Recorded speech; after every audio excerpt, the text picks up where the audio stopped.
Okay, class. Excuse me. Uh, Today, first thing we're going to talk about is parent functions.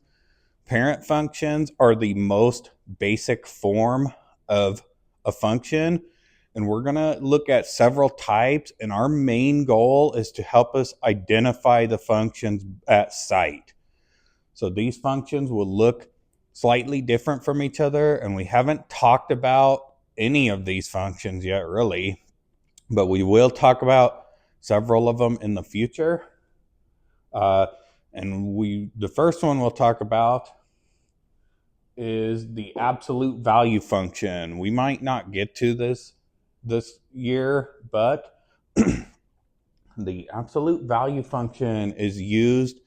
So the absolute value of f of x or y. So f of x means y. We'll go over that more when I return. But the absolute value, we've got two vertical bars, means absolute value. The absolute value of x is just, it's the distance from zero.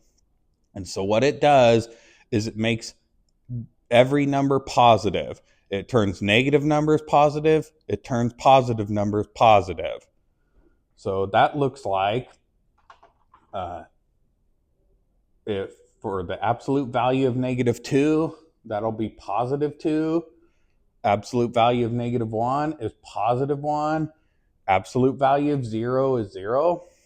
The absolute value of 1 is 1. And the absolute value of 2 is 2. It just makes everything positive. And then we want to graph those. I'm going to make my graph a little clearer by putting my x and y axes, making those a little clearer. But we want to graph this. So -2, 2, -1, 1, 0, 0, 1, 1, 2, 2. And this graph goes on forever. So we continue our lines forever, and we draw arrows to show that goes on forever. And if you look, this graph looks like a V. So absolute value, V for value. So this is how we can identify this type of graph at sight. It looks like a V. It might be narrower, it might be wider, but it has a sharp turn here. Then we're asked to identify the domain and range for each function. The domain on this is all real numbers. So the domain is all the x values we can have. Well, it goes on forever that way, and it goes on forever this way, which means we can put in any x value you think of. So that means all real numbers. The range is all the y values we can get out of this function. Well, this function only goes up and it stops at 0. Because of the nature of this function, y's can only be greater than or equal to 0. We can get 0, but we can never get any negative numbers out of this. So y is greater than or equal to 0. Our next function is a linear function. Linear functions we will talk about next unit. Linear functions are just equal to x. So y or f of x value equals x. So x is -2. Then f of x, well, it just equals x. So that's -2. X is -1. F of x is -1. X is 0. F of x is 0. 1, 1, 2, 2. So, and remember, f of x, I said at the beginning of these notes, f of x is just what we call y. It's just another name for y. We'll talk more why we use it when I return towards the end of this unit. So if we look here and plug these in, we get -2, -2, -1, -1, 0, 0, 1, 1, 2, 2. And so this is going to look like this. It is a line, hence the name linear. It's a line, and I guess I can do that for absolute value. V for value. Linear functions form lines. It can be horizontal, it can be steeper, it can be flatter, it cannot be vertical. We'll talk about that when I get back. So, but it is a line. The domain on this, well, I can plug in any negative number or any positive number. Because my arrows go that way forever and this way forever, it is all real numbers. The range, well, the arrows are also going down and up forever, so the range is also all real numbers. So all the x value, any x value you can think of, any y value you can think of. But we identify this because it is a line, a straight line. In math, lines are what you would call straight lines. Things that bend are called curves. So the next one is the exponential function. We are working with 2 to the x power. Well, negative 2 or 2 to the negative second power is 1/4. 2 to the negative first power is 1/2. 2 to the 0th power is 1. 2 to the first is 2. 2 squared is 4. And you can figure out all of these by typing them in your calculator. But we're mostly focusing on identifying these functions at sight.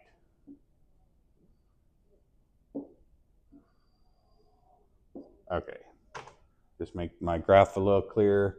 So negative 2, 1/4 is about here. Negative 2, 1, 1/2 is about there. 0, 1, 1, 2, 2, 4. And this one will look something like this.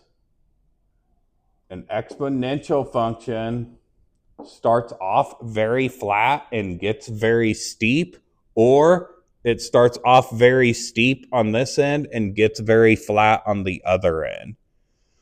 So, but that's how we identify them. We've got one very flat piece and then the rest of it's very steep.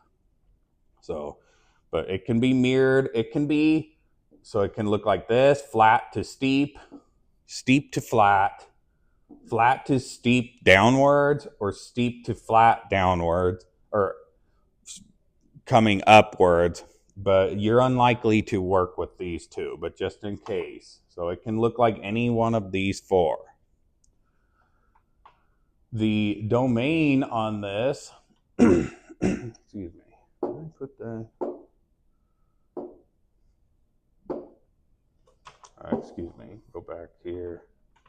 The range here was y is greater than or equal to 0. The domain on this is all real numbers.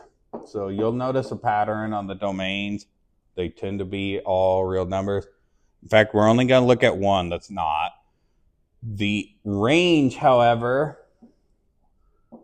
this goes up forever, so we can get all the positive numbers, but you notice how this very flat piece doesn't look like it keeps going down, and mine's kind of a bad picture. It kind of curls up. It doesn't do that.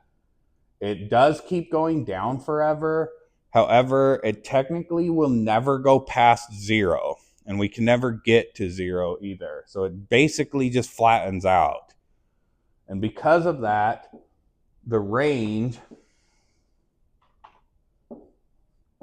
is y is greater than 0. So it cannot equal 0. There's no number I can plug in for x that will give me 0 for f of x, and it is not negative. There's no number I can plug in for x that will give me a negative number. So y is greater than 0.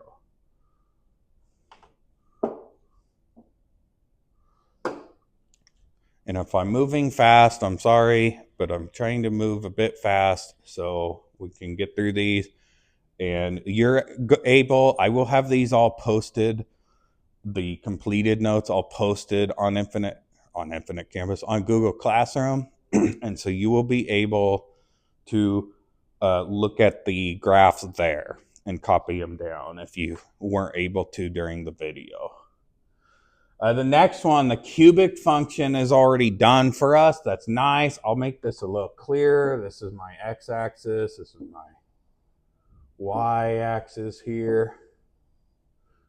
So cubic function is x to the third power. So -2 to the third power is -8. -1 to the third power is -1. 0 to the third is 0. 1 to the third is 1. 2 to the third is 8. The domain, you can tell the domain, this does go left and right forever. It kind of looks like it flattens out, but it does not. We can plug in any number. So the domain is all real numbers, and the range is also all real numbers. That is clear that it goes up and down forever. Now below this part on your page, I want you to extend and graph this real quick. So we've also got the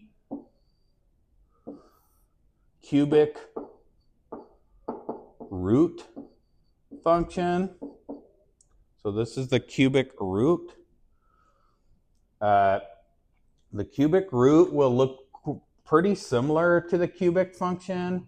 However, the cubic root will look more like this, so the difference is the cubic function, it's a squiggly with arrows, so it should touch the top and bottom of our graphs, but it's a squiggly line, a squiggly shape, a curve. This one is also squiggly, but instead of touching the top and bottoms of our graph, it will touch the left and right sides. So it touches the sides, this one touches the top and bottom. That's how we identify them. So a squiggle that touches the top and bottom, cubic squiggle that touches the left and right is a cubic root. The cubic root has a domain of all real numbers and a range of all real numbers. So it goes left and right forever. So the domain, that's all our x values. And the range, it does go up and down forever. So it looks like it flattens out. It does not. So this one did flatten out, and we call that an asymptote, and it will never go past that line. But anyways, we're mostly focusing on identifying it. Squiggles, cubic, touches top and bottom. Cubic root, touches left and right. The next function is the quadratic. We'll work with this. This is just something to squared. So instead of cubing something, we're just squaring something. So to the second power. -2 squared is +4. So remember, any number to an even exponent is positive. So you need to put parentheses around it. If you've got a negative number, it's because you forgot those parentheses. -1 squared is 1. 0 squared is 0. 1 squared is 1. 2 squared is 4. We're going to graph this. Let me clear up this a bit. So -2, 4. -1, 1. 0, 0. 1, 1. 2, 4. And it will take on this shape where it curves. So it does not make a sharp turn here. It slowly curves. And so this one will look like a U. The shape is called a parabola, but it will look like a U. So remember, absolute values were V's. They had a sharp angle. These do not have a sharp angle. They are a smooth curve that looks like a U. They can also look like upside down. They can be upside down. So the absolute values can also be upside down. So yes, in fact, I'll leave that. This can be upside down. These ones can also be upside down.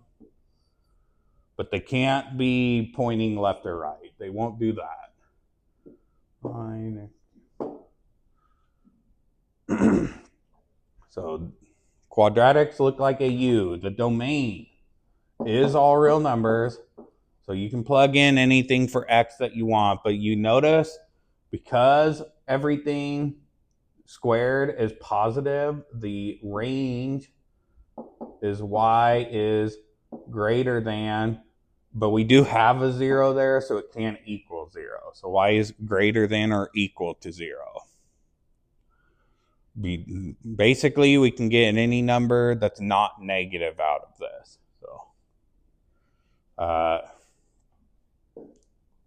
And then the last one is our square root function. So the square root is the opposite of a square, of a quadratic function. The square root of 0 is 0. Square root of 1 is 1. Square root of 4 is 2. Square root of 9 is 3. Square root of 16 is 4. And the pattern here is it's what number times itself equals our x value. Well, 0 times 0 equals x. 1 times 1 equals 1. 2 times 2 equals 4. 3 times 3 equals 9. 4 times 4 equals 16. So it's what number times itself equals the number we've plugged in. To clarify our graph here,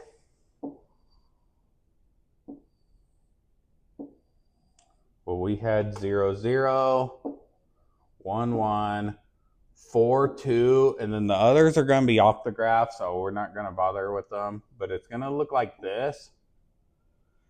And if you notice something, this graph doesn't hit two sides of this function does not hit two sides of my graph. It only hits the one, and that is because the square root function has a hard starting point. So the domain, if you look here, you might be able to tell, but we start at 0 for a reason, and that's because no number times itself can be negative. So we cannot plug in negative numbers for x. So this is strictly x is greater than or equal to 0. So only positive numbers and 0, so non-negative. So this is the only one we talk about that doesn't have a domain of all real numbers. The range on this one matches. So it is also y is greater than or equal to 0. So it does go to the right forever, and it does go up forever. But it starts at the origin and goes up and to the right forever. It does not. This looks like it smooths out. It does not. It keeps going up forever. We can tell from here. And it does keep going to the right, but it does not go negative. We cannot get negative numbers out of it. So this one should be easy. It's the only one that has a starting point and curls up and out. It can curl up and out this way, the way we've got shown. It can curl down and out either way, depending on how we manipulate the function, but this is our most basic one. So it can look like all four of these, but it has this starting point. It always has a point where it starts at, and then it only goes one direction from there. So this is pretty much it on parent functions. So your assignment will be your given functions that are of this type, and you have to identify what the parent function is. So these are just the most basic ones. You'll be given ones that are not the most basic ones. You'll be given ones where we've manipulated it somehow, but the key is they will always maintain the same rough shape as the parent function. So as a reminder, this one starts, goes up and out some direction, or down and out, but it has a hard starting point and curls out one direction. The quadratic, so that was a square root function. The quadratic function is shaped like a U. It can be upside down, but it is shaped like a U. The cubic function is a squiggle that touches the top and bottom. It can squiggle very hard. It can do like this number where it comes back really hard, but it will still touch the top and bottom. Cubic root is a squiggle that touches the left and right sides. Exponential function is very flat on one half and gets very steep or the other way is very steep and flat. But either way, half of it's very flat, half of it's very steep. In fact, a lot of times it'll look like it's going straight up, but it basically just arcs like this. And so always touch a side and top or a side and bottom. The linear function is a line. So anything you've got that's a straight line is a linear function. And then lastly, the absolute value function was a v. So v for value. So if you have any questions, please ask your sub for now or ask me when I return. But otherwise, this will be the end of this part. You will also be doing part 3, but that'll be on a separate video.